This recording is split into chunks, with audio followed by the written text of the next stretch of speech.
अस्सलामु अलैकुम वरहमतुल्लाहि वबरकातुह। इन्नल हम्दुलिल्लाह नहमदुहु व नस्तईनुहु व नस्तगफिरुहु व नऊज़ु बिल्लाहि मिन शुरूरि अनफुसिना व मिन सय्यिआति अअमालिना मन यहदिहिल्लाहु फला मुदिल्ल लहु व मन युद्लिल फला हादिय लहु व अशहदु अन ला इलाहा इल्लल्लाहु वहदहु ला शरीका लहु व अशहदु अन्ना मुहम्मदन अब्दुहु व रसूलुहु सल्लल्लाहु तआला अलैहि व अला आलिहि व सहबिहि व सल्लम तस्लीमान कसीरा। अम्मा बाद। सम्मानित दीनी भातृमंडলী, আল্লাহ রাব্বুল আলামিনের প্রশংসা এবং প্রিয় রাসূল সাল্লাল্লাহু আলাইহি সাল্লামের উপর সালাত ও সালামের পর আজ বৃহস্পতিবারের দিন গিয়ে জুমার রাত 22 রবিউল আউয়াল 1443 হিজরি মোতাবেক 28 অক্টোবর 2021 আমাদের সাপ্তাহিক বিষয়ভিত্তিক আলোচনা আমরা শুরু করেছি গত সপ্তাহ থেকে, যা দীর্ঘ সময় ধরে চলে আসছে। আর করোনার কারণে এই দীর্ঘ 1.5 থেকে 2 বছর কাছাকাছি বন্ধ ছিল। আল্লাহ রাব্বুল আলামিন যেন এই আলোচনাকে আমাদের স্থায়ী করার, কন্টিনিউ করার তৌফিক দান করেন। আজকে একটি গুরুত্বপূর্ণ বিষয় নিয়ে আলোচনা করব, যে বিষয়টির বর্তমানে প্রয়োজন। কারণ মুসলিমদের মাঝে এক শ্রেণীর লোক এমন আছে যাদের মধ্যে যেমন বাড়াবাড়ি রয়েছে, তেমন আর এক শ্রেণীর লোক যথেষ্ট সংখ্যায় তারা রয়েছে যাদের মধ্যে অনেক বেশি ছাড়াছাড়ি রয়েছে। আর ইসলাম হচ্ছে বাড়াবাড়ি আর ছাড়াছাড়ির মাঝখানে দিনুল ওয়াসাতিয়া, মধ্যম পন্থার দিন। ইসলামের আকিদা, ইবাদত, আখলাক, হালাল হারাম, বিধিবিধান সব হচ্ছে মধ্যম পন্থা। ইসলামের অপর নামই হচ্ছে আল ওয়াসাতিয়া, মধ্যম পন্থা। ইসলামের ভুল ব্যাখ্যা করে মধ্যম পন্থা তলাশ করলে হবে না। অথবা খেয়াল খুশি যেই সমাজে বাস করেন সেই সমাজে 2 শ্রেণীর লোক পাওয়া যাচ্ছে, তার মাঝামাঝি ধরে নিলে আর ওটাই মধ্যম পন্থার না। হতে পারে 2 শ্রেণীর লোক আছে তারাই বিভ্রান্ত, শুধু এর মধ্যম পন্থাটা কী করে হক হবে? তো দ্বীন ইসলাম হচ্ছে মধ্যম পন্থা। তো আমাদেরকে মধ্যমপন্থী হতে হবে। এই উম্মত হচ্ছে উম্মতে ওয়াসাত, শ্রেষ্ঠ উম্মত এবং মধ্যমপন্থী উম্মত। সুতরাং আমাদেরকে প্রতিটি বিষয়ের ক্ষেত্রে মধ্যম পন্থা জানতে হবে। বিষয়বস্তু হচ্ছে আজকের অমুসলিমদের অধিকার, মুসলিমদের ওপর অমুসলিমদের অধিকার। এই বিষয়ে কোনোদিন আমি আলোচনা করিনি, যদিও আনুষঙ্গিক আলোচনা বিভিন্নভাবে এসেছে। তাফসীর করতে গিয়ে যে আয়াতগুলি এসেছে তখন এইসব আলোচনা এসেছে আংশিক, কিন্তু আজকে কিছু পয়েন্ট আপনাদের সামনে পেশ করব গুরুত্বপূর্ণ, যাতে করে আমরা জানতে পারি যে আমাদের আশেপাশে অমুসলিম বাস করছে এবং করবে। স্বাভাবিক, আল্লাহর জমিনে মুসলিমও থাকবে আর অমুসলিমও থাকবে, মুসলিমও থাকবে আর অমুসলিম থাকবে। এটি সুন্নাতুল্লাহ, আল্লাহ রাব্বুল আলামিনের সৃষ্টি জগতে নীতিমালা থাকবে।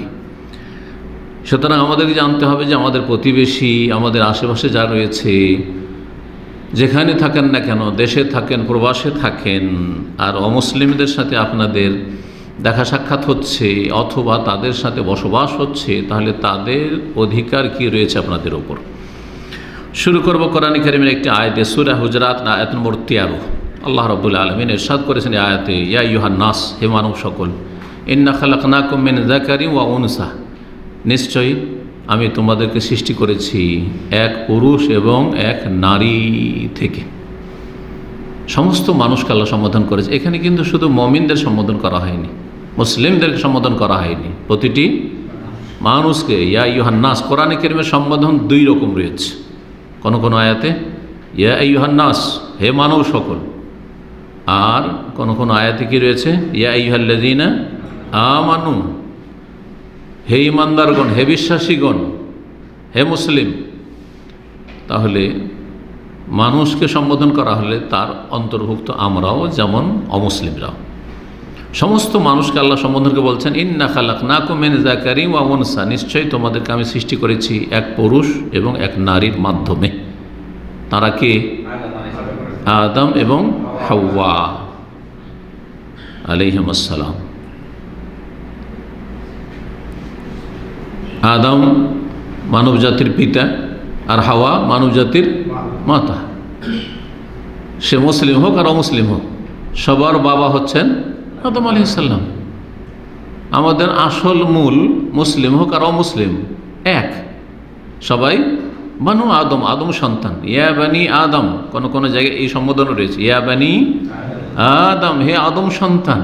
আদম সন্তান মুসলিমও, আদম সন্তান অমুসলিমও। সে অমুসলিম, সে ইহুদি হোক, খ্রিস্টান হোক, হিন্দু হোক, বুদ্ধিস্ট হোক, জৈন হোক, অন্য কোনো ধর্ম অবলম্বী হোক, অথবা নাস্তিক হোক।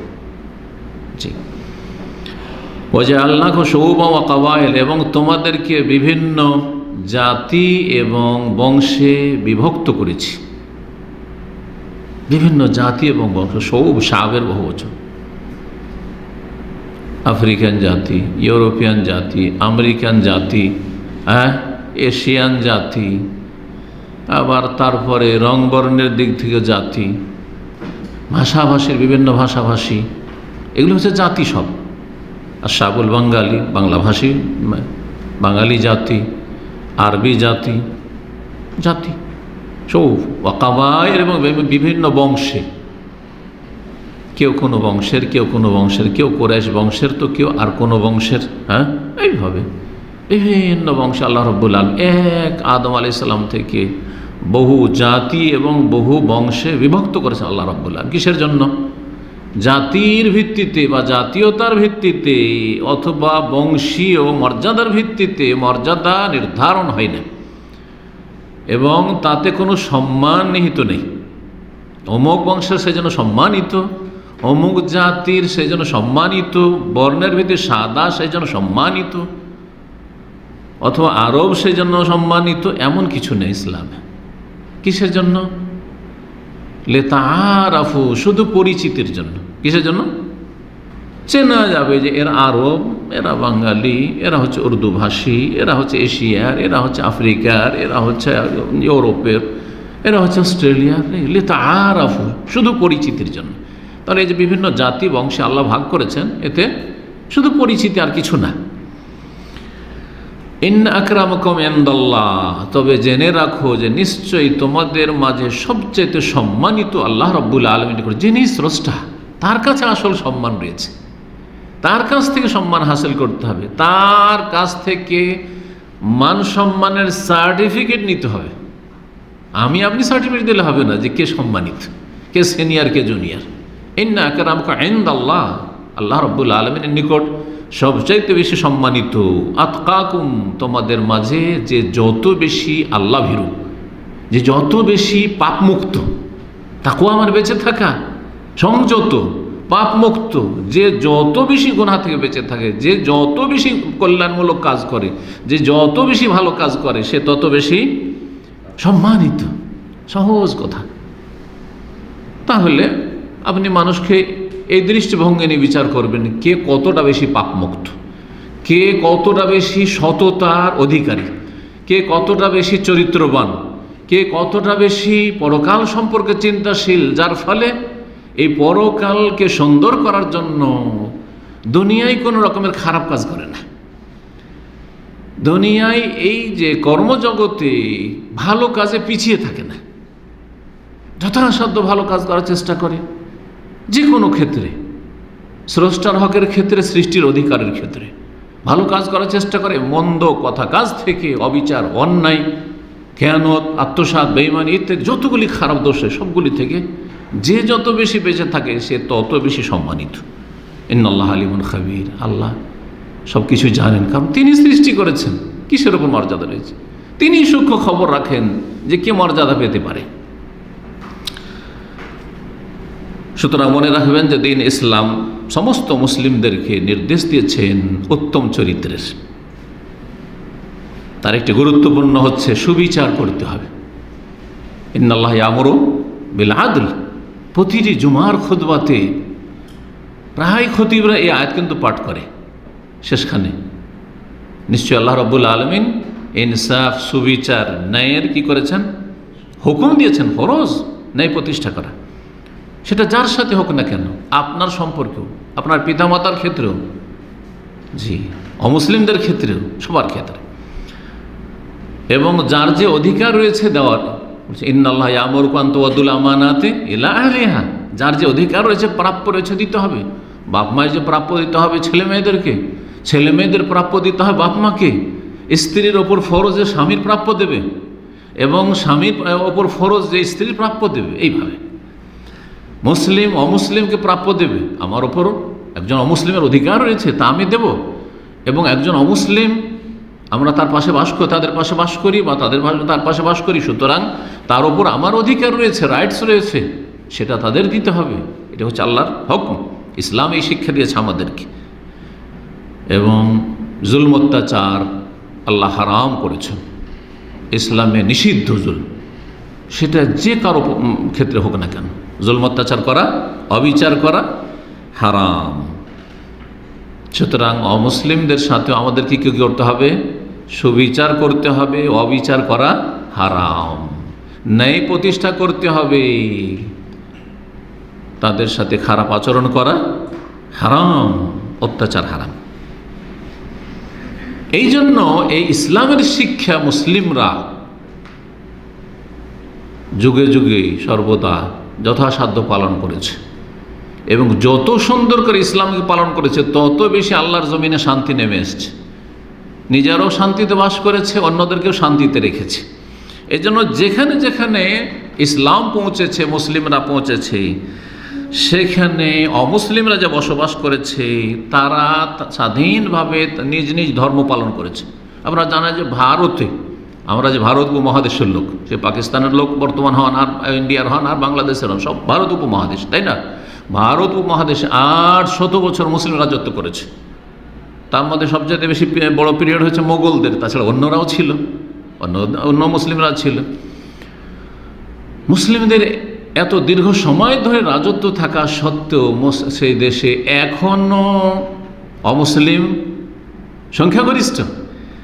এমনকি মুসলিম আমলেও যখন মুসলিম রাজত্ব ছিল তখনও অমুসলিমরা সংখ্যাগরিষ্ঠ। তাহলে যদি মুসলিমরা জুলম অত্যাচার করত, মুসলিমরা যদি সুবিচার কায়েম না করত, মুসলিমরা যদি অন্যায় করত, তাহলে কি এটা সম্ভব ছিল?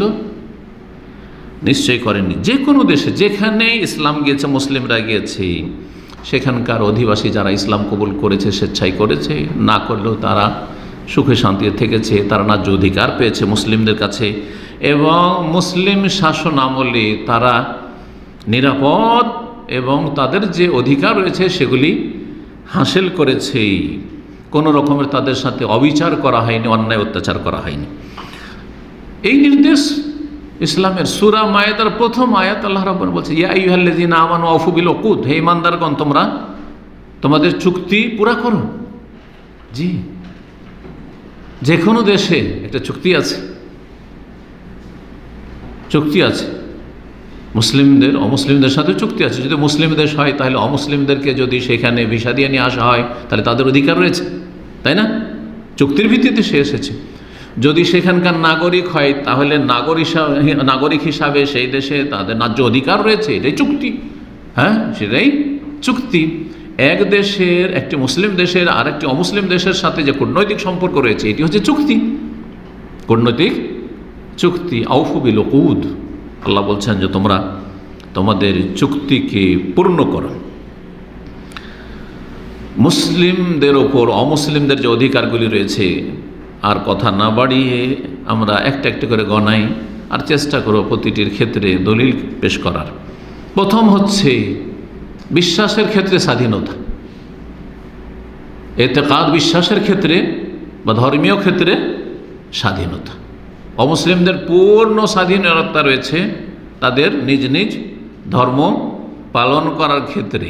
জি, তাদের আকীদা বিশ্বাস নিয়ে তারা বসবাস করবে, জীবনযাপন করবে। তাদের আকীদা বিশ্বাস আমাদের কাছে কোরআন এবং হাদিসের আলোকে, ওহীর আলোকে যতই ভ্রান্ত হোক না কেন, তারপরও কোনো রকমের তাদের ওপর কোনো চাপ সৃষ্টি নেই।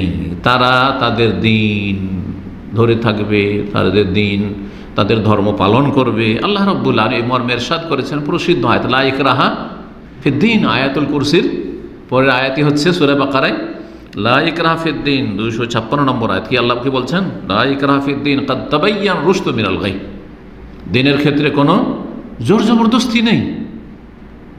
হ্যাঁ, তাদের কল্যাণকামী, সেই জন্য তাদেরকে আহ্বান করব কল্যাণের দিকে। কিন্তু কোনো রকমের জোর জবরদস্তি নেই। কারণ আল্লাহ রাব্বুল আলামিন চান মানুষকে আপনি এক প্ল্যাটফর্ম নিয়ে আসতে পারবেন না, কখনো পারবেন না। সূরা ইউনূসের আয়াত নম্বর 99-তে আল্লাহ ইরশাদ করেছেন, ওয়ালাউ শাআ রাব্বুকা লাআমানা মান ফিল আরদি কুল্লুহুম জামিয়া। হে নবী, তোমার প্রতিপালক যদি চাইতেন জবরদস্তি করে অন্তরকে ফিরিয়ে দেব, আল্লাহর হাতেই অন্তর, আল্লাহর হাতেই মানুষের হৃদয়, অন্তর, হার্ট। সুতরাং আল্লাহ বলছেন যে ওয়ালাউ শাআ রাব্বুকা, হে নবী মুহাম্মদ, তোমার রব পালনকর্তা যদি চাইতেন তাহলে আমানা মান ফিল আরদি কুল্লুহুম জামিয়া, পৃথিবীতে ভূপৃষ্ঠে যারাই রয়েছে সবাই ঈমান নিয়ে আসতো, কেউ অমুসলিম থাকতো না। কিন্তু আল্লাহ এটা চাননি, আল্লাহ এটা চাননি, সৃষ্টিগতভাবে চাননি, কিন্তু শরীয়তগত চেয়েছেন। বলেছেন ঈমান নিয়ে আসো, বিশ্বাস করো, হ্যাঁ, আমার আসমানি বিধান মেনে চলো। এগুলো হচ্ছে শরঈ হুকুম, শরঈ চাওয়া। কিন্তু সৃষ্টিগত চাওয়া যে মানুষকে আল্লাহ কি করেছেন, স্বাধীন চিন্তা চেতনা দিয়ে পয়দা করেছেন। স্বাধীনভাবে ছেড়ে দিলাম, এই যে দুটো রাস্তা যাচ্ছে ওই রাস্তার মোড়ে ছেড়ে দিলাম। ওয়াকুলিল হাক্কু মির রাব্বিকুম, রবের পক্ষ থেকে সত্য আগত হয়েছে। ফামান শাআ ফালিউমিন, সুতরাং কেউ চাইলে বিশ্বাস করো, ঈমান নিয়ে আসো, মুসলিম হও। ওমান শাআ ফালিয়াকফুর, আর যদি কেউ না চাই তো অমান্য করুক, স্বাধীন, স্বাধীন। তো এই যে ধর্মীয় স্বাধীনতা দেওয়া হয়েছে অমুসলিমদেরকে, সেই ক্ষেত্রে কোনো রকমের হস্তক্ষেপ কোনো সরকারও করার অধিকার রাখে না, কোনো ব্যক্তিও রাখে না, কেউ রাখে না। যদি করে তাহলে অন্যায় করে, জালেম।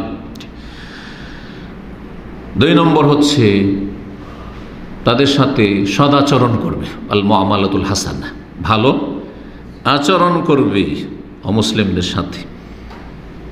যেমন তাদের যারা দুর্বল তাদের সাথে নম্র ব্যবহার করবে, দুর্বলদের সাথে দুর্বলকে সহযোগিতা করবে। আর্থিক দিক থেকেও যদি অভাবী হয় তাহলে আর্থিক সাহায্য করবে। সুতরাং অমুসলিম আপনার আশেপাশে যদি ফকির গরিব মিসকিন থাকে তাদেরকে অন্ন দান করবেন, সাহায্য সহযোগিতা করবেন, যে কোনো সহযোগিতা করতে পারেন।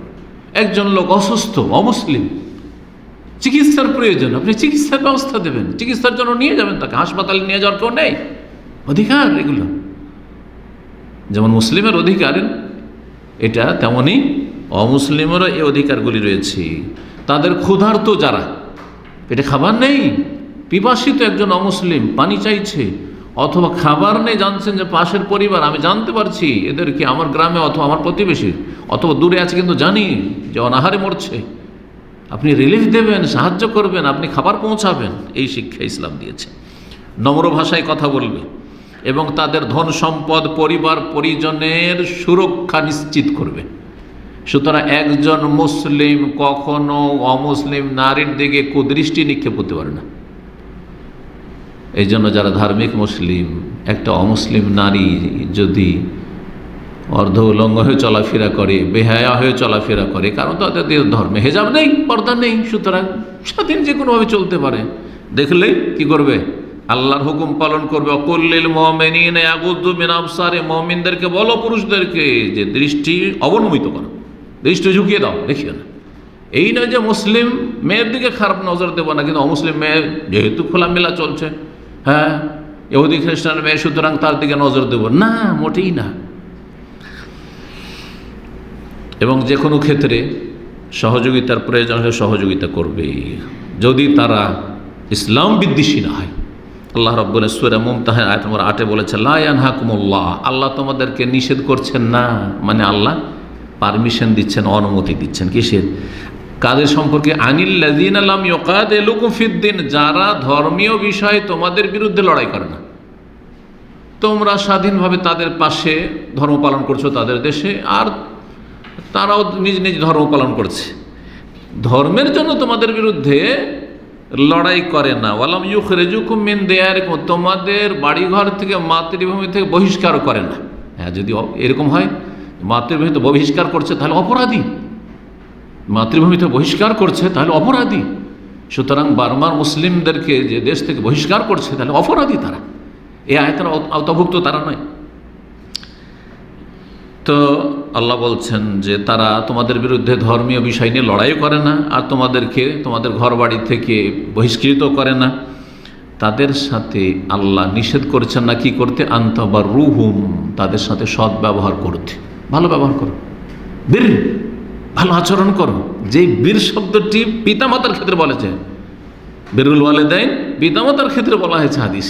জি, তাদের সাথে ভালো আচরণ করো। তুকসিতু ইলাইহিম, এবং তাদের ক্ষেত্রে সুবিচার করো, সুবিচার করো। ইন্নাল্লাহু ইউহিব্বুল মুকসিতিন, কারণ আল্লাহ রাব্বুল আলামিন সুবিচারকারীদেরকে ভালোবাসেন। 3 নম্বর অধিকার হচ্ছে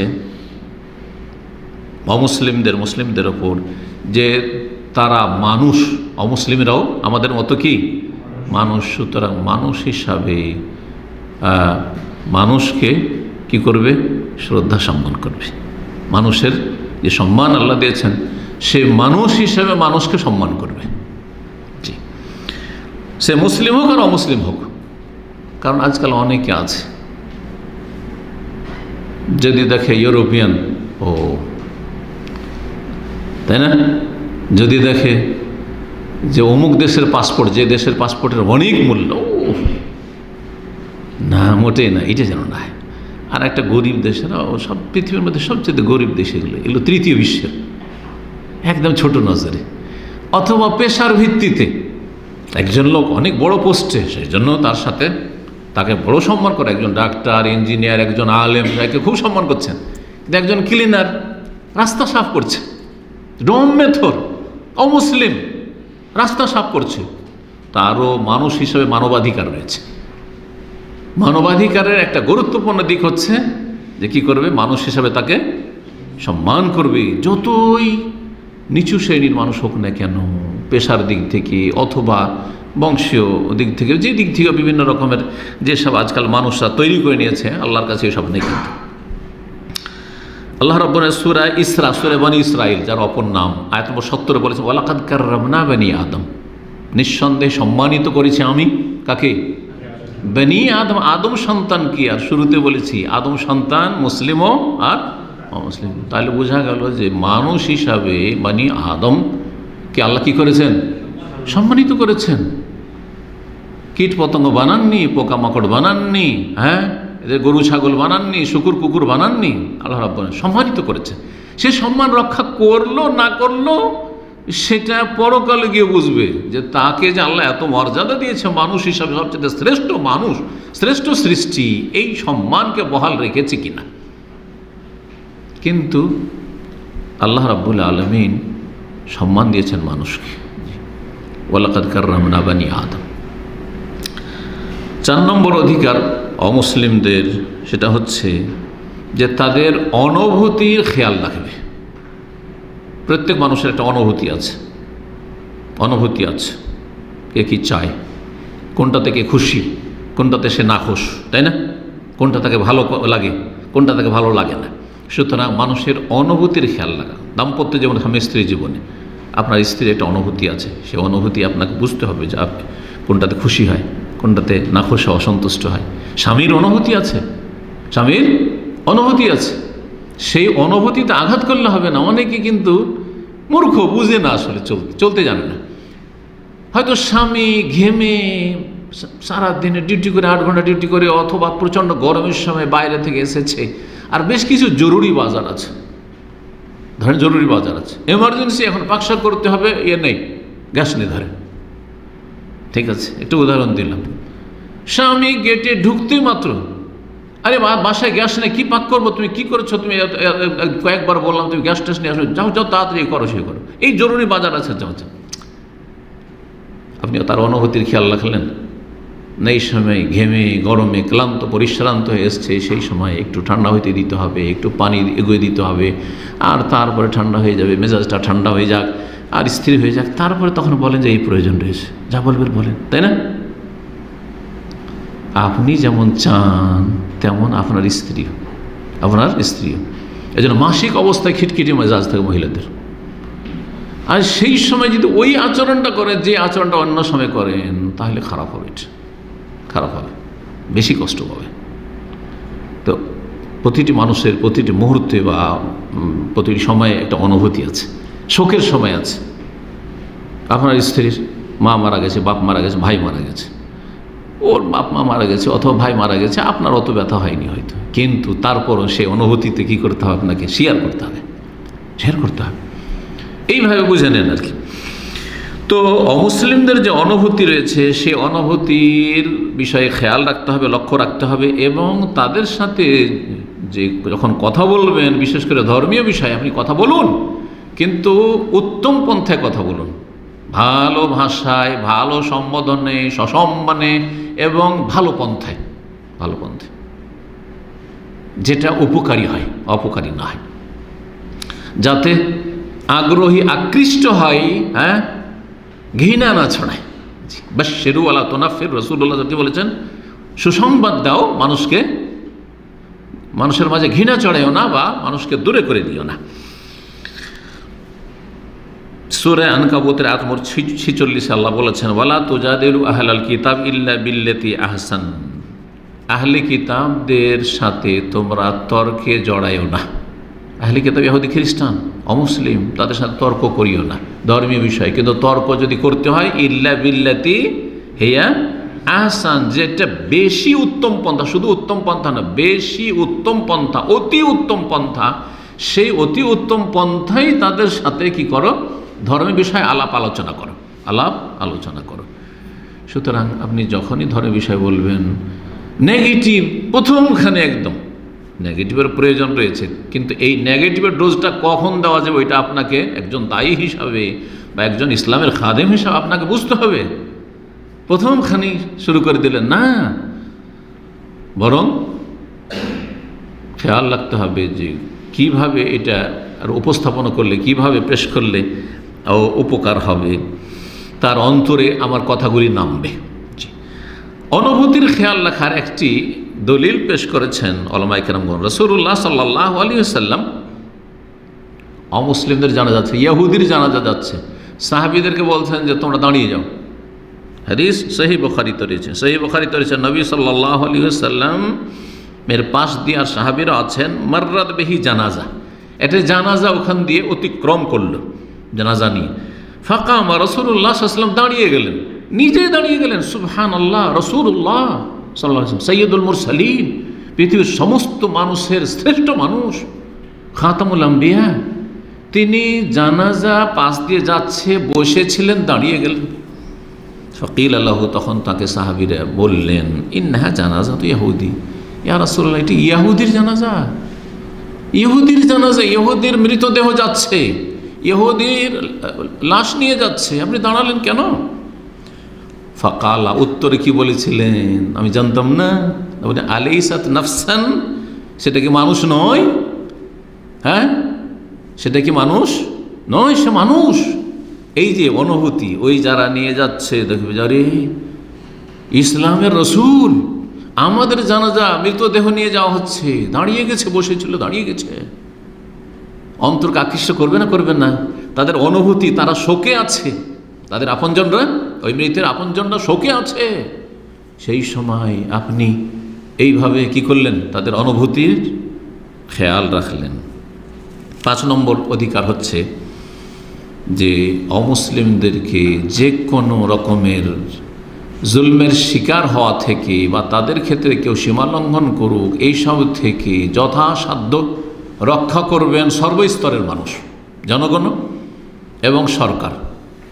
জনগণ কথার দ্বারা পারবে, একজন জুলম অত্যাচার করছে, কথার দ্বারা পারবে, যদি এর বেশি পারে করবে, কিন্তু জনগণ তো আইন হাতে নিতে পারে না, বল প্রয়োগ করার ক্ষমতা সাধারণত থাকে না, কিন্তু সরকারের তো আছে, তাই না?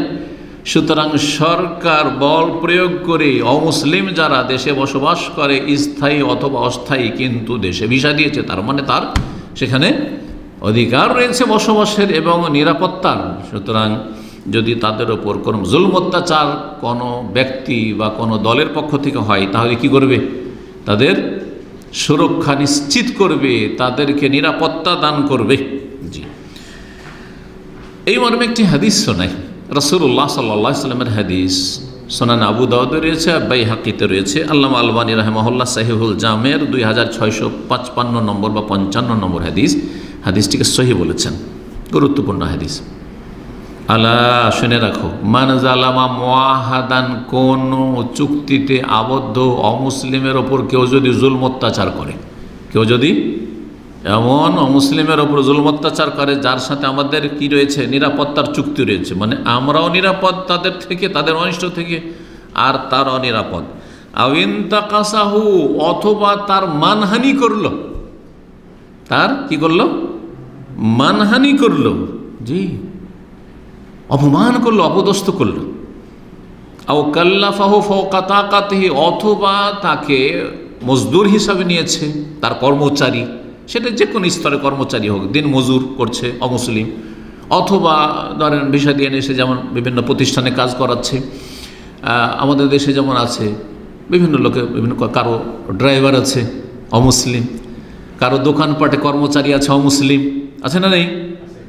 বিভিন্ন জায়গায় দিন মজুরে, মাঠে ঘাটে, চাষাবাদের কাজে অমুসলিমকে কাজ করাচ্ছেন, ধরেন যে কোনো জায়গায়, যে কোনো ক্ষেত্রে হোক না, এই যে কাজ দিয়েছেন সেই কাজটা যদি তার ওপর বেশি কষ্টকর হয়, কষ্ট দিল, এমন কাজ দিল যেটা বড়ই কষ্টকর, যেই ব্যক্তি কাজ চাপাচ্ছে তাকে যদি বলা হয়, তার ছেলেদেরকে বলা হয় অসম্ভব, যেই কাজ এভাবে করা সম্ভব নয় একা অথবা তার দ্বারা। আও কাল্লাফাহু ফাওকা তাকাতিহি, যার যতটা ক্ষমতা সে অমুসলিমের তার বেশি তার উপর বোঝা চাপিয়ে দিল।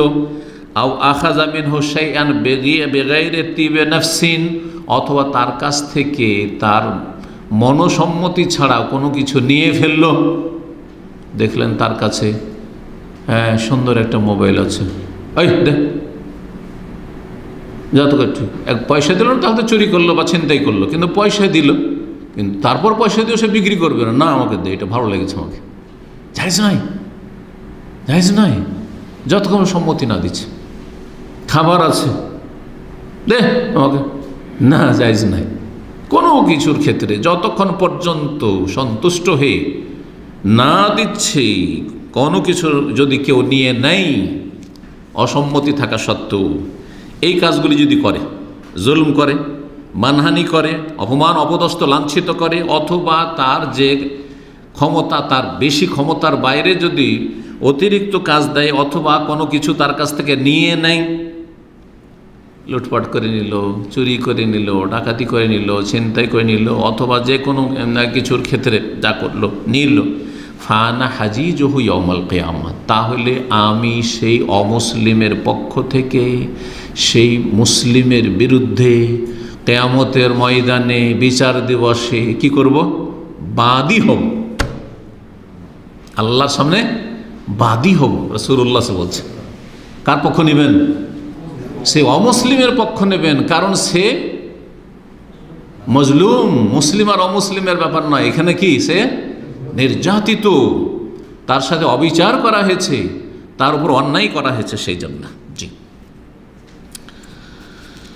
ইমাম সৈয়দ রহমতুল্লাহ আলাই তার একটি কিতাব রয়েছে মাতালিবুল নুহা, তাতে বলেছেন ইয়াজিবু আলাল ইমাম, মুসলিম শাসকের উপর ফরজ হিফজু গায়রিল মুসলিমিন, মুসলিম দেশে যে সংখ্যালঘু আছে বা যেসব মুসলিম রয়েছে, আর মুসলিম শাসক সংখ্যাগরিষ্ঠও থাকতে পারে, কখনো হয়তো সংখ্যাগরিষ্ঠ অমুসলিম, কিন্তু মুসলিম শাসক, শাসক মুসলিম, যে কোনো স্তরের শাসক হোক, সে ওপর মহলের শাসক হোক অথবা এলাকার কেউ হোক, ধরেন ডিসি হোক, ডিএম হোক, এসপি হোক, অথবা ধরেন আপনার এমপি হোক, যার হাতে ক্ষমতা আছে, যে কোনো মুসলিম শাসকের ওপর ফরজ হচ্ছে হেফজু গায়রিল মুসলিমিন, অমুসলিমদের সুরক্ষা নিশ্চিত করা। ওমান ও মাইয়ুযিহিম, কেউ যদি তাদের কষ্ট দেয় তাহলে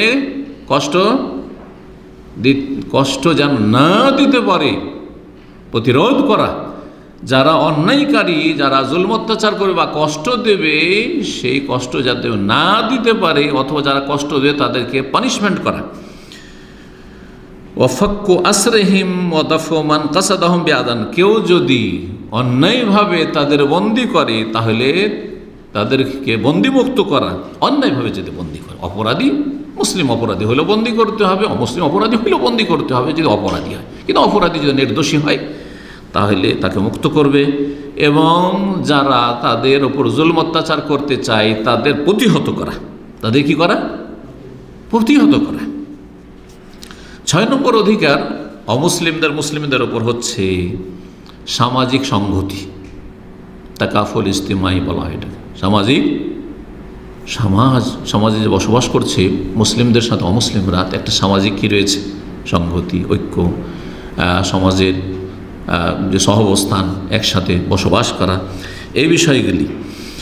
এই ক্ষেত্রে যদি দেখা যায় যে সেখানে এমন কিছু লোকেরা বসবাস করছে অমুসলিম মুসলিমদের সাথে, যারা অসহায়, যারা নিজের রোজগার করতে সক্ষম নয়, বার্ধক্যে পৌঁছে গেছে, বিধবা, অনাথ, ইয়েতিম, যাদের কোনো ইনকাম সোর্স নেই, তাহলে কি করতে হবে? তাদের সরকারের উপর ফরজ হচ্ছে ওয়াজিবুন আলা দাওলাল ইসলামিয়া, মুসলিম সরকারের ফরজ হচ্ছে তাদের কি করা? তাদের সহযোগিতা করা, তাদের পাশে দাঁড়ানো। যেমন মুসলিমদের করবে তেমন এই ক্ষেত্রে অমুসলিমদের করবে। এই নয় যে শুধু অমুসলিমদেরকেই দিবে ভাতা আর মুসলিমদের দিবে না, এটা নয়। যেমন মুসলিমদেরকে ভাতা দিয়ে মুসলিমদের মধ্যে যারা অসহায় রয়েছে, বৃদ্ধ, তার দেখাশোনার কেউ নেই। দেখেন পশ্চিমা দেশে কিন্তু এইগুলো আইন অনেক আছে। যারা পশ্চিমা দেশে সম্পর্কে খবর রাখেন অথবা পশ্চিম দেশে যারা আত্মীয় স্বজন আছে, খবর নেবেন, মা বাবাকে নিয়ে গেছে, বুঝতে পারছেন? আর পশ্চিমা দেশে মা বাবার খরচ সরকার দিচ্ছে, কারণ ওর ইনকাম করার বয়স নেই, 60-70 উপরে হয়ে গেছে, একটা বয়স আছে 60-এর উপরে বা কিছু, জি খরচ দিচ্ছে, যথেষ্ট খরচ, তার বাসা ভাড়া হয়ে যাবে, তার খাওয়া দাওয়া হয়ে যাবে, তাদের চিকিৎসা ফ্রি, চিকিৎসা ফ্রি। কিন্তু যারা ইনকাম করে না, তাদের জন্য চিকিৎসা ফ্রি না, তাদের ইন্স্যুরেন্স লাগবে, তাদেরকে ট্যাক্স ভরতে হবে, ট্যাক্স দিলে তার বিকল্প তারা কিছু দিচ্ছে, এমন না যে শুধু ট্যাক্স নিচ্ছে আর কিছু দিচ্ছে না, দিচ্ছে। জি, এইরকমই আমি জানি, এমন পরিবারকে জানি যেই পরিবারে প্রতিবন্ধী আছে, প্রতিবন্ধীর পুরো খরচ দিচ্ছে, সেই প্রতিবন্ধীর খরচে প্রতিবন্ধীরও ভরণ পোষণ হচ্ছে, আর ওর মা আছে, ওর বাবা ছেড়ে চলে গেছে। এরকম বহু ঘটনা আছে, আর বহু এরকম ফ্যামিলির সাথে আমার মানে পরিচিতি আছে পশ্চিমা দেশে। ওই প্রতিবন্ধীর খরচে ওর মায়েরও খরচ আছে। চাকরি যদি না থাকে, চাকরি পায়, চাকরি করছিল একজন, চাকরি ছুটে গেছে, না খেয়ে মরবে। অনেক দেশ আছে না খেয়ে মরে যাক, কোনো খোঁজ খবর নেই সরকারকে, না ওটাই না, যেদিন চাকরি বন্ধ হয় সেই দিন থেকে সরকার ভাতা দিচ্ছে। এগুলো ইসলাম শিখিয়েছে আগে, 1400 বছর আগে ইসলাম শিখিয়েছে। আরে পশ্চিমারা তো এটা শুরু করেছে না হয় 100-200 বছর আগে, কিন্তু ইসলাম 1400 বছর আগে শিখিয়েছে। এটাকে বলা হয় সোশ্যাল বা সামাজিক সংগতি। ওমর রাদিয়াল্লাহু তাআলা খেলাফত আমলে, দলিল বলছি, খলিফা ছিলেন আমিরুল মুমিনিন ওমর রাদিয়াল্লাহু আনহু। তিনি একদিন কোনো এক এলাকাতে অতিক্রম করছেন, কোন একটা মুসলিম বাড়ি বা অমুসলিম বাড়ি, বাড়ির বাইরে একজন ভিক্ষু, বৃদ্ধ ভিক্ষু ভিক্ষা করছে, চাইছে কিছু। তখন ওমর রাদিয়াল্লাহু তাআলা জিজ্ঞেস করলেন, যারে তুমি এইরকম কেন ভিক্ষা করছো, কিসের জন্য চাইছো, তোমার কি অভাব আছে? যে আমার অনেক খরচ খরচা আছে, আর আমার খরচ বহন করার কেউ নাই। তখন তিনি বাইতুল মালের যিনি ক্যাশিয়ার ছিলেন, ক্যাশিয়ার বাইতুল মাল, খেলাফত আমলে কি ছিল? বাইতুল মাল, সরকারি ফান্ড, সরকারি ফান্ডের যিনি দায়িত্বশীল, তাকে সাথে সাথে ফরমান জারি করলেন। প্রথম কথা, অন্য রেওয়ায়েতে একটু বিস্তারিত রয়েছে, নিজের বাড়ি থেকে তখনই কিছু দিয়ে দিলেন তাকে, তুমি ভিক্ষা করিও না, ভিক্ষার পেশা ভালো না, ভিক্ষা করিও না তুমি, তাকে তখনকার মতো তার প্রয়োজন মিটিয়ে দিলেন। আর বাইতুল মালের যে দায়িত্বশীল তাকে বললেন যে অনজুর হাজাল ইয়াহুদি, জিজ্ঞেস করলেন যে তোমার ধর্ম কি? বলছে ইহুদি। ইহুদি, তুমি এরকম ভিক্ষা করছো কেন? এ কথা বললেন না যে ইহুদি ভিক্ষা করুক, হ্যাঁ, ইহুদির সহযোগিতা করব না, ইহুদির সামাজিক এইরকম কোনো দায়িত্ব আমাদের নেই, বললেন না।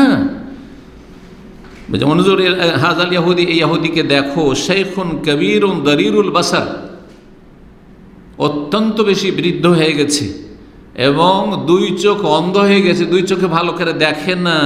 ফাওয়াল্লাহি মা আনসাফনাহু, যদি এই অবস্থায় ভিক্ষা করতে থাকে এই ইহুদি, অন্ধ মানুষ, বৃদ্ধ মানুষ, তাহলে আমরা সুবিচার করলাম না, ইনসাফ করলাম না, অবিচার করলাম। কে বলছেন? এই উম্মতের তৃতীয় ব্যক্তি রাসূলুল্লাহ সাল্লাল্লাহু আলাইহি ওয়াসাল্লাম, তারপরে 2 নম্বর আবু বকর, তারপরেই ওমর রাদিয়াল্লাহু তাআলা আনহু আজমাইন। চিন্তা করেন, ইসলাম এই শিক্ষা দিয়েছে। আমরা ইনসাফ করিনি, এই ভিক্ষা যদি করতে থাকে তাহলে আন আকালনা শাবিবাত, যৌবনকালে সে এই দেশে কাজ করলো আর তারপরে তার ওপর যে জিজিয়া ছিল সেটা দিতে থাকলো।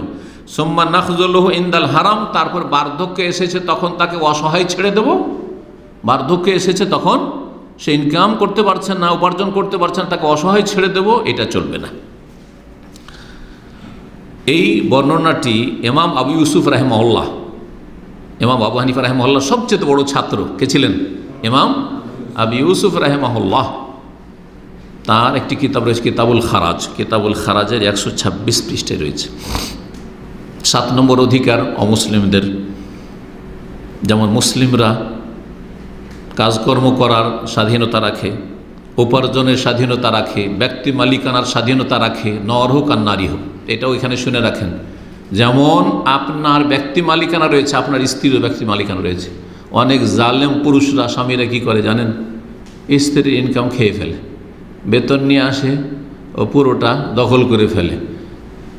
এমনকি গ্রামে গঞ্জে বেচারা মহিলা আমরা ছোটোকালে দেখেছি মুরগি বিক্রি করেছে, মুরগি পুষে, হাঁস পুষে হাঁস বিক্রি করেছে, আরে হাঁস মুরগের ডিম বিক্রি করেছে, ওই পয়সাটাও স্বামী নিয়ে নেয়। কত বড় জালেমের জালেম, কথা বুঝতে পারছেন? চল, তার ব্যক্তি মালিকানা আছে, আপনার এই অধিকার নেই এভাবে নিয়ে নেওয়া। চাকরি করে, আজকাল চাকরির যুগ, মহিলারা তো চাকরি করতে ছুটেছে, চাকরি করে। অবশ্য চাকরি করার ক্ষেত্রে স্বামীর অনুমতি নিতে হবে, কারণ স্বামী অধিকার আছে যে সে সংসার কাজ, ঘরের কাজ সামলাবে স্ত্রী, আর বাইরের কাজগুলো পুরুষ সামলাবে। কিন্তু চাকরির অনুমতি দিয়ে দিলে তারপরে আপনি বিনা শর্তে যদি অনুমতি দিয়ে দেন, তারপরে তার বেতনটা আপনি খেয়ে ফেলবেন বা দখল করে ফেলবেন, এটা চলবে না। কবজা করে নেবেন, এটা চলবে না। বা অর্ধেক 50-50, আমি অর্ধেক খরচ দিই, তুমি অর্ধেক খরচ দাও, এটা চলবে না। সে স্বেচ্ছায় দেয়, সেটা আলাদা বিষয়। তো অমুসলিমদের কর্মের অধিকার রয়েছে, দেশে যেখানে আছে কাজ করার অধিকার রয়েছে, উপার্জনের অধিকার রয়েছে, স্বাধীনতা রয়েছে, আর ব্যক্তি মালিকানা রয়েছে। তাদের কি রয়েছে? ব্যক্তি মালিকানা স্বাধীন। যেমন আপনার ব্যক্তি মালিকানা আছে, তেমন অমুসলিমেরও ব্যক্তি মালিকানা রয়েছে।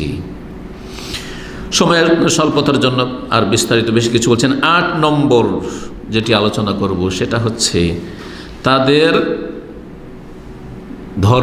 ধর্মের যেসব বিধিবিধান রয়েছে সেগুলি তারা স্বাধীনভাবে পালন করবে। ধর্মের বিধিবিধানে বিশেষ করে যেটা পার্সোনাল ল, যাকে ইংলিশে কি বলা হয়? পার্সোনাল ল বলা হয়। অর্থাৎ বিবাহ শাদীর ক্ষেত্রে, তালাকের ক্ষেত্রে এবং ধন সম্পদের ভাগ বন্টনের ক্ষেত্রে ইসলামে বিবাহের নিয়মকানুন রয়েছে, আছে না নেই? তারপরে বিস্তারিত আলহামদুলিল্লাহ, যেহেতু দিন ইসলাম হচ্ছে পূর্ণাঙ্গ দিন, সুতরাং সবচেয়ে সুন্দরভাবে ইসলামে রয়েছে বিবাহ শাদীর বিধিবিধান এবং সবচেয়ে উত্তম পন্থা রয়েছে। তালাকের বিধিবিধান রয়েছে, হ্যাঁ, তালাকের রাজি কখন, বায়েন কখন, মোকাল্লাজা কখন ফিরাতে পারবেন, কখন ফিরাতে পারবেন না। মিরাজ, ধন সম্পদের ভাগ বন্টন কোরআনে কারিমে আল্লাহ স্বয়ং ভাগ করে দিয়েছেন, আর হাদিসে বিস্তারিত আলোচনা রয়েছে। বুঝতে পারছেন না? অমুসলিমদের বিধিবিধান অন্যরকম।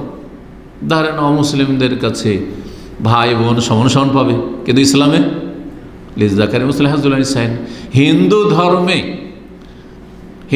এখন সরকারি আইনে সমান সমান দিতে শুরু করেছে, কিন্তু হিন্দু ধর্মে আসলে মেয়েদের ভাইয়ের সাথে বোনের কোনো ধন সম্পদ অধিকার ছিল না। তো তাদের বিধান তারা মেনে চলবে, এ কথা বলা যাবে না। ইসলামেরটাই মানতে হবে, ইসলামের আলোকে ধন সম্পদ ভাগ করতে হবে মৃত ব্যক্তির, ইসলামের আলোকে বিয়ে করতে হবে, ইসলামের আলোকে তোমাদের ডিভোর্স হবে না। না না, তাদের ধর্ম তারা এইসব বিষয়গুলিতে পালন করবে। তাদের ধর্মে একটা কিছু হালাল আর আমাদের হারাম, তাহলে তাদের স্বাধীনতা থাকবে। যেমন ধরেন অমুসলিম বিড়াল খাচ্ছে, খ্রিস্টান শুকুর খাচ্ছে না, যদিও শুকুর খাওয়া খ্রিস্টান ধর্মেও হারাম, কিন্তু তারা খাচ্ছে, ধর্মের পরোয়া না করে খাচ্ছে। সুতরাং একজন খ্রিস্টান বাস করলে তাদের স্বাধীনতা রয়েছে, যদি সেখানকার নাগরিক হয়। তাহলে যদি প্রবাসী হয়, তাহলে যে চুক্তির ওপর এসে যদি চুক্তি থাকে যে না এসব করতে পারবে না, তাহলে চুক্তি আউফবিল, চুক্তি পুরা করতে হবে। প্রকাশ্যে কিছু করতে পারবে না, প্রকাশ্যে এই অধিকার রয়েছে মুসলিম সরকারকে যে এগুলো করতে পারবে না। তারা মদ খাচ্ছে, মদের পারমিশন যদি থাকে, যে দেশে পারমিশন আছে, তাহলে তাদের অধিকার রয়েছে। আর যদি সেটা দণ্ডনীয় হয়, যেমন সৌদি আরবে দণ্ডনীয়, মুসলিমের জন্য দণ্ডনীয় আর অমুসলিমের জন্য দণ্ডনীয়, তাহলে যে কোনো স্তরে সবার জন্য নিষিদ্ধ। 9 নম্বর যে বিষয়টি সেটা হচ্ছে যে এই যে তাদের বিবাহ শাদী, তাদের বিবাহ তাদের তরিকায়, কারো মন্দিরে বিয়ে হয়েছে, কারো চার্চে বিয়ে হয়েছে, তাদের তরিকায় বিয়ে হয়েছে না, বিভিন্ন তরিকা তাদের পদ্ধতি রয়েছে, বিয়ে হয়েছে।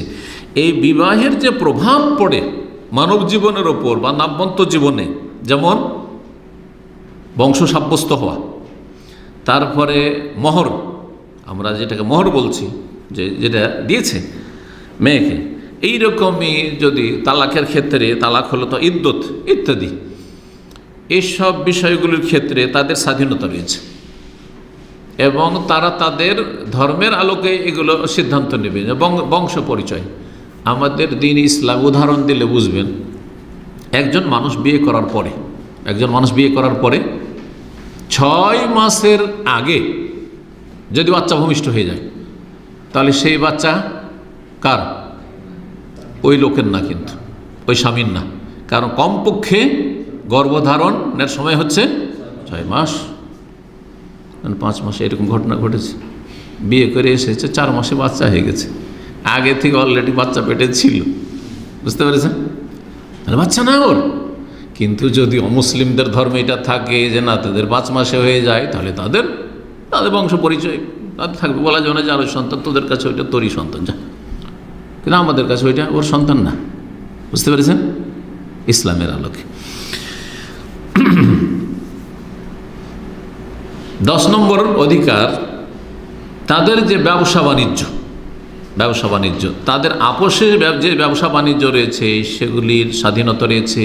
মুসলিমদের জন্য অমুসলিমদের সাথে ব্যবসা বাণিজ্যের আদান প্রদান সেটাও জায়েজ।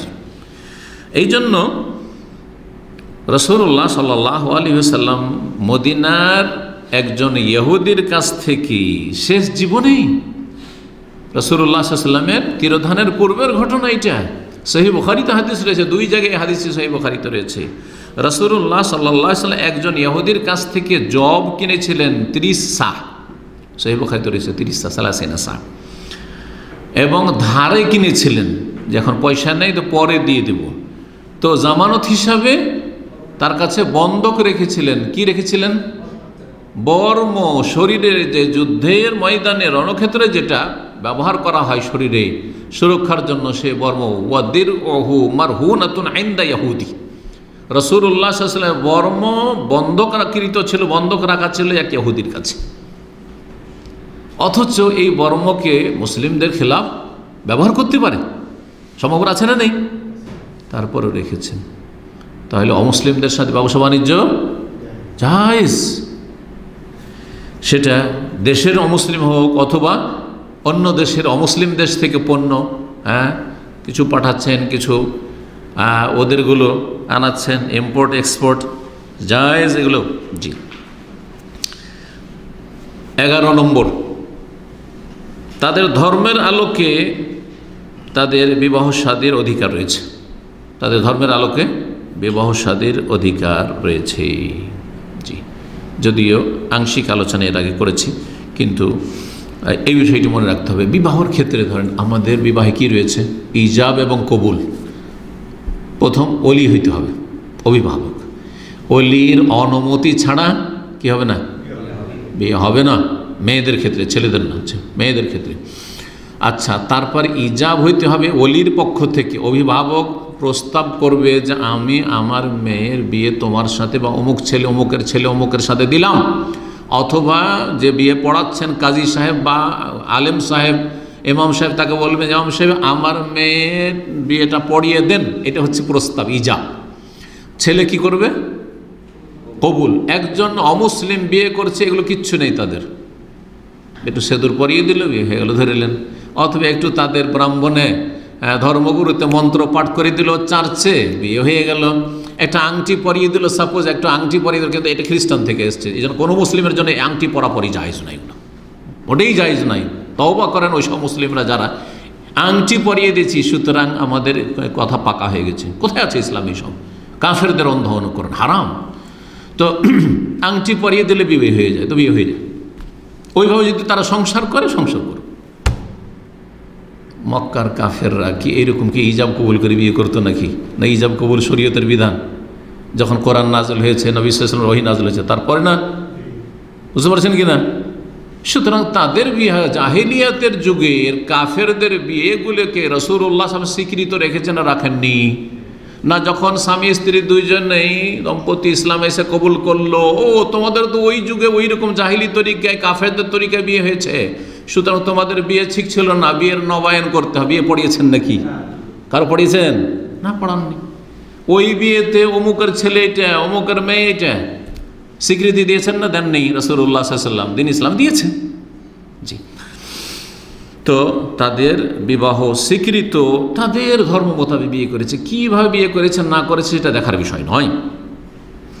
ইমাম ইবনুল কাইয়িম রাহিমাহুল্লাহ তার আহকাম আহলি জিম্বা, অমুসলিমদের বিধিবিধান সম্পর্কে আহলুল জিম্বার আহকাম আলোচনা করতে গিয়ে বলেছেন, লাম ইয়ানুস আহাদু মিন আইম্মাতিল ইসলাম আলা বুতনান আনকিহাতি গায়রিল মুসলিমিন। ইসলামের যত আইম্মায়ে কেরাম রয়েছেন তাদের কেউ এ কথা বলেননি যে অমুসলিমদের বিবাহগুলি বাতিল।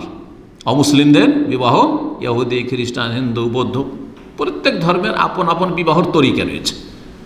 কেউ বলেননি যে তাদের বিয়েগুলো বাতিল। ওয়ালা ইউমকিনু লিআহাদিন ইয়াকুলা যালিকা, কারোর জন্য এই কথা বলার অধিকারও নেই, সম্ভব না। কোন ইমাম বলেন না, আবু হানিফা না, শাফি না, মালিক না, আহমদ না, বুখারী না, মুসলিম, কোন ইমাম এই কথা বলেন না। ইবনে তাইমিয়া সবাই এক বাক্যে স্বীকার করেছেন, কারণ রাসূলুল্লাহ সাল্লাল্লাহু আলাইহি ওয়াসাল্লাম কাফেরদের বা মুসলিমদের জাহিলিয়াতের যে বিবাহগুলিকে সাব্যস্ত রেখেছেন, তারা অমুসলিম থেকে গেলেও আর ইসলাম গ্রহণ করলেও। শেষ পয়েন্ট, আর এটা দিয়ে শেষ করব, তা হচ্ছে অমুসলিমদের সবচেয়ে বড় হক যেটি অধিকার, এবং অমুসলিমদের সাথে সবচেয়ে বড় যেটা কল্যাণ কামনা এবং তাদের খায়ের খাহি করা, ভালাই করা এবং তাদের মঙ্গল কামনা করা এবং তাদের হিতাকাঙ্ক্ষী হওয়া, সেটা হচ্ছে তাদেরকে আল্লাহর দ্বীনের দিকে আহ্বান করা, দাওয়া ইলাল্লাহ, তাদেরকে ইসলামের দিকে দাওয়াত দেওয়া। অনেক অমুসলিমরা এই বিষয়টি বুঝে না। অমুসলিমদেরকে দাওয়াত দেওয়া মানে আমরা আমাদের সংখ্যা বাড়ানো, এটা উদ্দেশ্য নয়, বরং আল্লাহর সৃষ্টি সবচেয়ে শ্রেষ্ঠ সৃষ্টি মানব জাতিকে জাহান্নাম থেকে রক্ষা করা, জাহান্নামে যেতে দেব না। এরা আমাদের মতো মানুষ, আমিও আদম সন্তান আর এরাও আদম সন্তান, সুতরাং আমি নিশ্চিত জানছি, যেমন এখন নিশ্চিত জানছি যে এখন রাত, যেমন আমি ইয়াকিন করছি যে আমার রব আল্লাহ, আমার নবী রাসূলুল্লাহ মুহাম্মদ রাসূলুল্লাহ, আমার আসমানি বিধান হচ্ছে আল কোরআনুল কারীম, ওই রকমই আমার ইয়াকিন রয়েছে যে কেউ যদি কুফরির অবস্থায় মারা যায় তো চিরস্থায়ী জাহান্নামী হবে। আমি একে কেন জাহান্নামে যেতে দেব? একটি লোককে যদি আমরা দেখি দুনিয়াতে, নর হোক আর নারী হোক, যে আগুনে ঝাঁপ দিতে যাচ্ছে, ছাদের ওপর থেকে আছাড় দিয়ে আত্মহত্যা করতে যাচ্ছে, ফাঁসিতে ঝুলতে যাচ্ছে, আগুনে পড়তে দেব? হ্যাঁ, ফাঁসিতে ঝুলতে দেব? বলেন, কখনো দেব না, কখনো দেব না। জানে প্রাণে নিজের জানের ঝুঁকি নিয়ে তাকে বাঁচাবার চেষ্টা করব। একজন পানিতে সাঁতার যায় না, পানিতে ঝাঁপ দিয়ে আত্মহত্যা করে ডুবে মরতে যাচ্ছে, মরতে দেব? নিজের জান চলে যায় অনেক সময় বাঁচাতে গিয়ে, কিন্তু মানুষ বাঁচাবার চেষ্টা করে যে এই মানুষকে, সে মানুষ, মরতে দেব না। তাহলে এই দুনিয়ার যে জীবনটা, এটাকে বাঁচাবার জন্য আমরা এত রিস্ক নিই, এত ঝুঁকি নিই, তাহলে পরকাল যেটা চিরস্থায়ী জগৎ, চিরকাল জাহান্নামে থাকতে হবে, এই মানুষগুলিকে যদি তারা এই কুফরির অবস্থায় আসমানি সিলেবাস ফলো না করে মারা যায়, আসমানি সিলেবাস ছাড়া যদি মারা যায়, তাহলে তারা চিরকাল আগুনে জ্বলতে থাকবে, খালিদিনা ফিহা আবাদা, চিরকাল সেখানে বসবাস করবে, আল্লাহু আকবার, জ্বলতে থাকবে। ওমা হুম বিখারিজিনা মিনান নার, জাহান্নাম থেকে, আগুন থেকে কোনোদিন বেরোবে না, কোনোদিন বেরোবে না। ইন্নাল্লাহ লাআনাল কাফিরিন ওয়া আ'আদ্দা লাহুম সাইরা, তাদের জন্য জ্বলন্ত আগুন প্রস্তুত করে রাখা আছে। এই জ্বলন্ত আগুন দাউ দাউ করে জ্বলছে, কেন সেখানে আমি ঝাঁপ দিতে দেব? সুতরাং কি কাজ করব আমরা? প্রত্যেক মুসলিম, শুধু আলেম নয়, শুধু দায়ী না, হ্যাঁ, সে ইসলামের প্রচারক কোনো বিশিষ্ট ব্যক্তি না, বরং প্রত্যেক মানুষ কি করবে? আপন আপন জায়গা থেকে তাদেরকে আহ্বান করবে জান্নাতের দিকে। আল্লাহু ইয়াদু ইলা দারিস সালাম, শান্তির ঘরের দিকে আল্লাহ আহ্বান করেছেন। শান্তির ঘর জান্নাহ, সুতরাং জান্নাতের দিকে আহ্বান করব, জাহান্নাম থেকে বাঁচাবার চেষ্টা করব মানব জাতিকে। সুতরাং অমুসলিমদের সবচেয়ে বড় কল্যাণ করা হচ্ছে আল্লাহর দিনের দিকে আহ্বান করা, ইসলামকে তাদের সামনে সুন্দরভাবে উপস্থাপনা করা। ইসলাম সম্পর্কে যদি তাদের ভুল বোঝাবুঝি থাকে তাহলে সেই ভুল ধারণাগুলি দূর করার চেষ্টা করা, আর তাদের ইসলামের সৌন্দর্য তুলে ধরা। আর তারপরে সবচেয়ে বড় গুরুত্বপূর্ণ তাদের দাওয়াত হচ্ছে সাইলেন্ট দাওয়া, নীরব আহ্বান, নীরবতার সাথে দাওয়াত করা। সেটা হচ্ছে অমুসলিমদের পাশে বাস করেন, আপনার চলা ফেরা আখলাক চরিত্রের মাধ্যমে আকৃষ্ট করেন যে এই লোকটি এত ভালো কি করে, এই লোক এত ভালো কি করে। জি, অমুসলিমরা সৌদি আরবে অনেকেই যারা বসবাস করে প্রবাসী হয়ে, আমি তাদের স্ট্যাটাস দেখেছি সোশ্যাল মিডিয়াতে। একজন মহিলা, শিক্ষিতা মহিলা স্ট্যাটাস দিচ্ছে ভারতের, সে জেদ্দায় থাকে, কোনো একজন ডাক্তার, ফিমেল ডাক্তার, সে স্ট্যাটাস দিয়েছে। এইরকম অনেকগুলি দেখেছি, কিন্তু এটা মনে আছে এই করোনার যুগে দেখেছি যে যেইভাবে সৌদি আরবে আমরা সার্বিক দিক থেকে নিরাপদ, নিজের দেশে নিরাপদ নয়। একাই আমি মলে যাই, একাই সুপার মার্কেটে যাই, একাই রাস্তাঘাটে ঘুরি, একাই আমি আমার হসপিটালে ক্লিনিকে যাই, কোনোদিন আমাকে কেউ উত্ত্যক্ত করে না। জি, এটা কি করেছে? আকৃষ্ট করেছে। এই আকৃষ্ট আমরা করতে থাকবো আমাদের আখলাক চরিত্র দিয়ে তাদেরকে, তখন তার সে মানুষ প্রশ্ন জাগবে যে এত ভালো মানুষ কি করে হইতে পারে। জীবনে মিথ্যা কথা বলবো না, জীবনেও ধোকা দেব না। আমার কাছে গাড়ি খরিদ করতে এসছে একজন অমুসলিম, গাড়িতে যা দোষ আছে সব বলে দেব। অবাক হবে, আরে আমার খ্রিস্টান আমার স্বজাতি, ইহুদি আমার স্বজাতি, সে জীবনেই বলবে না আমাকে কত ধোকা দিয়েছে। আর এই মুসলিম এক একটা করে বলে দিয়েছে আমার গাড়িতে এই সমস্যা আছে, আমার গাড়িতে এই সমস্যা, আমার গাড়িতে এই সমস্যা আছে। অবাক অবাক হয়ে যাবে। কথা বুঝতে পারছেন? মদিনা ইউনিভার্সিটির এক ছাত্রের গল্প মনে পড়ে গেল। সুবহানাল্লাহ, এটা হচ্ছে চরিত্র দিয়ে দাওয়াত দেওয়া। এয়ারপোর্টে গিয়ে নেমেছে, দেশে যাচ্ছে অনেক আগে, তখন তো এইরকম উন্নত মেশিন ছিল না। তখন জিজ্ঞাসা করতো যে তোমার কাছে ইলেকট্রনিক কি সামান আছে, আর তখন ওগুলোর ওপর কি করতো, হ্যাঁ লাগাইতো, চার্জ লাগাইতো আর কি, অনেক পয়সা লেগে যেত। তো সে ধার্মিক ছেলে, বলছে আমি সত্য কথা বলবো, আমার পয়সা লাগুক, কিন্তু সত্য কথা বলবো। ওকে জিজ্ঞাসা করেছে তোমার কাছে কি কি সামান আছে, বলেছে আমার কাছে এই আছে, আমার কাছে এই আছে, কটা কি আছে, কটা কি আছে সব বলে দিয়েছে। আমাদের যুগে আমরা যখন ছাত্র ছিলাম, আজকে 30 বছর আগে, 28 বছর 30 বছর আগের কথা বলছি, এবং সেই ছেলেকে আমি চিনি, খুবই দিনদার পরেশগার মানুষ। সব যখন বলে দিয়েছে তখন সেখানে যে কাস্টম অফিসার, সে তাকাচ্ছে অবাকে যে কোনো প্যাসেঞ্জার তো এইভাবে বলে না যে আমার কাছে এই আছে, এতটা আছে, এতটা আছে, এতটা আছে, এতটা স্বর্ণ গোল্ড আছে, তো এই আছে, সেই আছে, এই ঘড়ি আছে, তমুক আছে, তমুক আছে। যে মোবাইলের যুগ ছিল না, কিন্তু সব বলে দিচ্ছে। অবাক হয়ে তাকাচ্ছে, তো বলছে তুমি সব বলে দিলে? বলছে আমার ধর্মে মিথ্যা বলা হারাম, আমার ধর্মে মিথ্যা বলা হারাম, আমি মিথ্যা বলে জাহান্নামে কেন যাব, আমি নরকে যাব? তখন বলছে যাও যাও, ছেড়ে দিল তাকে, কিছুই নিল না তার কাছে কাস্টম অফিসার। কিন্তু যারা মিথ্যা বলেছে তাদের সন্দেহ হইল, আর তল্লাশি করা শুরু করলো, আর তারা বের করে করে সবার কাছে কাস্টম চার্জ লাগালো, সবার উপর, এবং কাস্টম চার্জ নিল। বুঝতে পেরেছেন সততা? তো চরিত্রের মাধ্যমে দাওয়াত দিতে হবে। নবী করিম সাল্লাল্লাহু আলাইহি সাল্লাম বলেছেন মান দাল্লা আলা খাইরিন ফালাহু মিসলু আজরি ফালি, কেউ যদি কল্যাণের রাস্তা দেখায় তার জন্য, যেই ব্যক্তি কল্যাণের কাজ করলো তার সমান সওয়াব প্রতিদান রয়েছে। আপনি একটা লোককে যদি জাহান্নামের রাস্তায় জান্নাতের রাস্তায় ফিরিয়ে দেন, যতগুলি ভালো কাজ করবে সেগুলির একটা ভাগ আপনি পেতে থাকবেন আপনি। সুতরাং এই কাজে কখনো পিছপা হবেন না, ভালো চরিত্রের মাধ্যমে। আর তার সাথে আরও যদি কিছু সম্ভব হয় তাহলে ভালো কথার মাধ্যমে ইসলামের দিকে, শান্তির ধর্মের দিকে আহ্বান করবেন। এটা তাদের উপর সবচেয়ে বড় ইহসান করা, অনুগ্রহ করা, এবং এটা তাদের জন্য, অমুসলিমদের সবচেয়ে বড় গিফট। আপনি যদি 1 লাখ টাকাও কোনো ব্যক্তিকে দিয়ে দেন, তো 1 লাখ টাকাই দিলেন, শেষে ও পাপ করে মারা গেল, জাহান্নামে যাবে না? যাবে না। কিন্তু আপনি একটা পয়সাও দিতে পারলেন না, কিন্তু সে জাহান্নামের রাস্তায় ছিল, তাকে জান্নাতের রাস্তায় লাগিয়ে দিলেন, আপনার ওসিলায় জান্নাত চলে গেল। কত বড় অনুগ্রহ করলেন আপনি। সবচেয়ে বড় হাদিয়া, সবচেয়ে বড় গিফট তাকে দিলেন আপনি।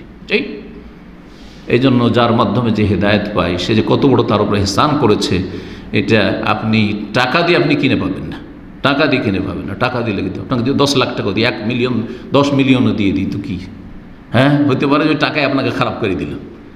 কিন্তু যদি আপনি কারো মাধ্যমে হেদায়েত হয়ে থাকেন তো কত বড় যে আপনার উপরে ইহসান হয়েছে তার পক্ষ থেকে। সুতরাং দাওয়াতের কাজে কেউ পিছপা হবেন না। আল্লাহ রাব্বুল যেন আমাদেরকে তৌফিক দান করেন, আরও বেশি বেশি তৌফিক দান করেন, এবং আমাদের যারা দাওয়ার ময়দানে কাজ করছে আল্লাহ যেন অহংকার মুক্ত রাখেন, যাতে করে এতে এত বেশি আনন্দিত না হয় যাতে আমল আমাদের নষ্ট হয়ে যায়, এটাও যেন না হয়। আল্লাহ যেন ইখলাস দান করেন।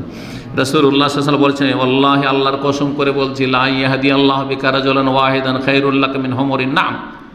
তোমার মাধ্যমে যদি আল্লাহ একটা লোককে সঠিক রাস্তা দেখে, জান্নাতের রাস্তা দেখিয়ে দেয়, তাহলে এটা লাল উট সবচেয়ে মূল্যবান আরবদের সম্পদ, তার চেয়ে বেশি ভালো। সুতরাং জাহান্নামের রাস্তা থেকে জান্নাতের রাস্তায় লাগাও। অশান্তির, কষ্টের, আযাব, শাস্তির পথে চলছে সেখান থেকে অমুসলিমদেরকে শান্তির রাস্তায়, শাস্তির পথ থেকে শান্তির পথে নিয়ে আসার চেষ্টা করো। আল্লাহ রাব্বুল যেন আমাদের তৌফিক দান করেন। শেষখানে একটি কথা বলি, শেষ করব। অধিকারগুলি বলা শেষে আমি 12টি পয়েন্টে বললাম। এই অধিকারগুলি অমুসলিমের রয়েছে, কিন্তু সতর্ক সাবধান। এই অধিকারগুলি ঠিকভাবে যথাযথ পালন করা, আদায় করা এবং সেই অধিকার প্রাপ্যগুলি তাদেরকে দেওয়া, এটা হচ্ছে মধ্যম পন্থা। এই ক্ষেত্রে যেমন চরম পন্থা জুলম অত্যাচার, বাড়াবাড়ি করা, অবিচার করা, তাদের সাথে খারাপ আচরণ, চরম পন্থা হারাম, ঠিক তেমনি ঢিলা পন্থা হারাম। ঢিলা পন্থা কি? অমুসলিমদের সাথে এত খাতির, ধর্মীয় খাতির, আমরা তাদের পূজা পার্বণে হাজির। এক শ্রেণী আমাদের মুসলিমরা, মুসলিম নেতারা, হ্যাঁ মুসলিম প্রভাবশালী পয়সাওয়ালারা মসজিদেও আছে, চার্চেও আছে, গির্জাতেও আছে, মসজিদে আছে, অন্য জায়গাতে শিরক কুফরির আস্তানাতেও আছে। না না, মোটেই না, এইটা চলবে না। তাদের যেসব মেলা ঠেলা আছে, পুজোর মেলা, তাদের উৎসব সে উৎসবে আনন্দ প্রকাশ করা, উৎসব শেয়ার করা। কেন কোনো অমুসলিম কি আপনাদের মসজিদে জুমা পড়তে আসে, 5 ওয়াক্ত জামাতে আসে? হ্যাঁ, আর আপনাদের সাথে ঈদ পড়তে আসে? তাহলে আপনাদের সাথে আপনারাও কোরবানি করছেন, সুতরাং ওরাও কোরবানির দিন কোরবানি করছে নাকি? কোনো মুসলিম তো এই কাজ করে না। তো আপনারা কেন তাদের পূজা পার্বণে গিয়ে হাজির, তাদের মেলায় গিয়ে হাজির, তাদের এত উদারতা কেন? এটা হচ্ছে দিন সম্পর্কে অজ্ঞতা অথবা বেপরোয়া হয়ে যাওয়া। আমার ধর্মের প্রয়োজন নেই, আমার আখিরাতের প্রয়োজন নেই, আমার জান্নাতের প্রয়োজন নেই, যা মনে আসলো তাই করলাম, যা মনে আসলো তাই বললাম। জি, এদের ইসলাম নেই আসলে। সতর্ক সাবধান। দুই দিকে গুমরাহি রয়েছে। বাড়াবাড়ি করে জুলম অত্যাচার করা মুসলিমদের উপর হারাম, যেমন ঠিক তেমনি ধর্মের ক্ষেত্রে ছাড় দাও মানে ওদের ধর্ম ওরা পালন করুক, ওদের উৎসব, ওদের ধর্ম ওদের উৎসব, আমাদের না ধর্ম না আমাদের উৎসব। কিন্তু কি স্লোগান এটি এক শ্রেণীর অজ্ঞদের, যে ধর্ম যার যার, কিন্তু উৎসব সবার। না না, উৎসব আপনার ধর্ম আপনার উৎসব। আমার ঈদুল ফিতর আমার উৎসব, আমার ঈদুল আজহা আমার কোরবানি আমার উৎসব। ওটা তো করেন না, আর ওদেরকে ডাকি না, ওটা করতেও বলবো না যতক্ষণ পর্যন্ত ইমান না নিয়ে আসবে। কথা বোঝা গেছে? স্বেচ্ছায় স্বাধীনভাবে ইমান নিয়ে এসে কোরবানি করুক, ঠিক আছে, কিন্তু তুমি আসো আমি আসি 2-1টাতে, না না না, এটা নেই ইসলামে। সুতরাং সাবধান, কোন মুসলিম তাদের উৎসবে অংশ নেবে না। তবে তাদের যদি কেউ মারা যায়, এই মশলাগুলো জেনে নেন, কোনো অমুসলিম মারা গেছে, তাহলে শোকবার্তা দিতে পারেন এবং তাদের বলবেন যে আপনাদের এই যে বিপদ আপদ এসেছে বা মুসিবত, এই মুসিবতকে আল্লাহ কি করুক, লাঘব করুক, দূর করুক, আপনাদেরকে ধৈর্য ধারণের তৌফিক দান করুক, এগুলো কথা বলেন। আল্লাহ আপনাদেরকে উত্তম বিকল্প দান করুক, এই ধরনের ভালো কথা বলতে পারেন। কিন্তু বলবেন আল্লাহ ক্ষমা করুক, আল্লাহ জান্নাতবাসী করুক, ইন্না লিল্লাহি ওয়া ইন্না ইলাইহি রাজিউন, না, এটা হারাম। কারণ যে কুফরের অবস্থায় মারা চলে গেছে, ঈমানবিহীন মারা গেছে, তার জন্য আর ক্ষমার দরজা নেই, ক্ষমার রাস্তা বন্ধ করে দিয়েছেন আল্লাহ রাব্বুল আলামিন। সুতরাং ক্ষমার দোয়া করতে পারবেন না, রহমতের দোয়া করতে পারবেন না, এই দোয়াগুলি করতে পারবেন রাহিমাহুল্লাহ, আল্লাহ রহম করুক, চলবে না। তাদের জন্য তাদের বাইবেল পাঠ করছে আর আপনাদের মোল্লারা গিয়ে কোরআন খানি করছে। বড় নেতা মারা গেছে তখন এগুলো হয়েছে, কিন্তু মুসলিমরা করে, ওদের বাইবেল পাঠ হচ্ছে আর এরা গিয়ে কি করছে, কোরআন খানি করছে বিদাতি মোল্লারা। আর এদের তো ধর্ম মাজারের ধর্ম, সুতরাং অসুবিধা নেই, মাজারে যে কাজটা করছে ওইটা ওখানেও করছে, অসুবিধা নাকি? এটা ইসলাম নয়, সতর্ক সাবধান। তবে জীবিতদের জন্য হেদায়েতে দোয়া করবেন। বেঁচে আছে, কুফুরের অবস্থায় মারা যায়নি, এখনও বেঁচে আছে, আল্লাহ ফিরিয়ে দিতে পারে। আল্লাহ তুমি এই লোকটাকে হেদায়েত করে দাও। নবী করিম সাল্লাল্লাহু আলাইহি ওয়াসাল্লাম দোয়া করেছেন না করেননি? ওমরের জন্য, দুই উমর ছিল, ওমর আর আমর বিন হিশাম, আবু জাহল। আল্লাহ দুই উমরের মাঝে যেটা তোমার কাছে প্রিয় তাকে তুমি হেদায়েত করে দাও। আল্লাহ রাব্বুল কাছে প্রিয় ছিল উমর বিন খাত্তাব, উমরকে আল্লাহ হেদায়েত করে দিলেন। আবু জাহল প্রিয় ছিল না, নিকৃষ্ট ছিল আল্লাহর কাছে, জালেম ছিল, সীমা লঙ্ঘনকারী, আল্লাহ তাকে হেদায়েত করেননি। তাহলে হেদায়েতের দোয়া করা যেতে পারে যে কোনো কাফের সম্পর্কে, যে কোনো অমুসলিম সম্পর্কে। জি, আল্লাহ রাব্বুল যেন বুঝার তৌফিক দান করেন এবং আল্লাহ রাব্বুল আলামিন যেন আমাদেরকে আবার দোয়া করি মধ্যম পন্থা অবলম্বনের তৌফিক দান করেন। বাড়াবাড়ি থেকে আমাদের মুসলিম যুবকদেরকে, মুসলিম মূর্খদেরকে এবং সীমা লঙ্ঘন করে অন্যায় অত্যাচার করা এবং প্রতারণা করা আর কোনো অপরাধে জড়িত হওয়া, এসব থেকে মুসলিমদেরকে বেঁচে থাকার তৌফিক দান করেন। এবং তার সাথে সাথে অপরদিকে আরেক শ্রেণীর মুসলিম রয়েছে যাদের মাঝে অজ্ঞতার কারণে অথবা তাদের বেপরোয়া হওয়ার কারণে যে ছাড়াছাড়ি রয়েছে এবং তারা অমুসলিমদের ধর্মকর্মে শরিক হয়ে যাচ্ছে, এসব গুমরাহি ভ্রষ্টতা থেকে তাদেরকেও বেঁচে থাকার জন্য তৌফিক দান করেন এবং এই সমস্তদের অনিষ্ট থেকে মধ্যমপন্থী মুসলিম উম্মাকে আল্লাহ যেন হেফাজত করেন। আল্লাহ রাব্বুল আলামিন যেন মানব জাতির কল্যাণ করেন এবং সমস্ত মানুষকে আল্লাহ রাব্বুল আলামিন হেদায়েত দান করেন, এই দোয়া করি। এবং হেদায়েতের পথে রাখেন, যারা হেদায়েতের ওপর রয়েছে আল্লাহ তাদেরকে হেদায়েতের উপর অটল রাখেন। জান্নাতের পথে রয়েছে আল্লাহ জান্নাতের পথে অবিচল রাখেন। জাহান্নামের পথে রয়েছে আল্লাহ যেন তাদেরকে ফিরে আসার তৌফিক দান করেন এবং আল্লাহ রাব্বুল আমাদের ইহকাল পরকালে সার্বিক কল্যাণ যেন দান করেন। ওয়া সাল্লাল্লাহু আলা নবিয়িনা মুহাম্মদ ওয়া আলা আলিহি ওয়া সাহবিহি আজমাইন।